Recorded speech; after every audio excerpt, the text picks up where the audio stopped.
ഡൽഹി എയർപോർട്ടിൽ നിന്നും കസ്റ്റഡിയിലെടുത്ത പ്രതി ചാടിപ്പോയി. പോക്സോ കേസിൽ പ്രതിയായ പത്തനംതിട്ട വടശ്ശേരിക്കര സ്വദേശി സച്ചിൻ രവിയാണ് ചാടിപ്പോയത്. ലുക്കൌട്ട് നോട്ടീസ് ഇറക്കിയായിരുന്നു സച്ചിനെ പിടികൂടിയിരുന്നത്. സി കെ അഭിലാൽ വിവരങ്ങൾ നൽകും. അഭിലാൽ, എന്താണ് ഉണ്ടായത്?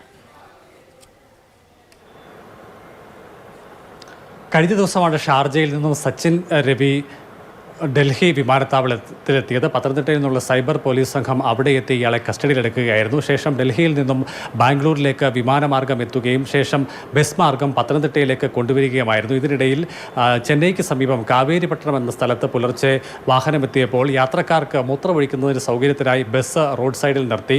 ഈ സമയമാണ് പോലീസുകാരുടെ കണ്ടുപറ്റിച്ച് സച്ചിൻ രവി കടന്നു കളഞ്ഞത്. ഇയാളെ പിടികൂടാൻ വേണ്ടിയുള്ള ശ്രമത്തിൽ തമിഴ്നാട് പോലീസിൻ്റെ സഹായം കൂടി തേടിയിട്ടുണ്ട്.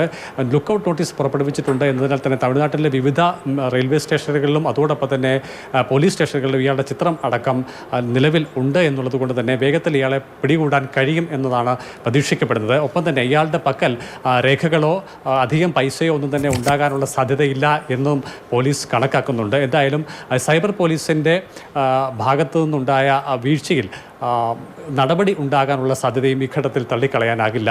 എന്തായാലും 2019 രജിസ്റ്റർ ചെയ്ത പോക്സോ കേസുമായി ബന്ധപ്പെട്ട് കഴിഞ്ഞ കാലയളവിലൊക്കെ തന്നെ സച്ചിൻ രവിയെ പിടികൂടാൻ വേണ്ടിയുള്ള ശ്രമത്തിലായിരുന്നു പോലീസ്. ഒടുവിൽ കസ്റ്റഡി എടുത്തെങ്കിലും പ്രതി പോലീസിനെ വിദഗ്ധമായി കബളിപ്പിച്ച് കടന്നു കളയുകയായിരുന്നു. ശരി.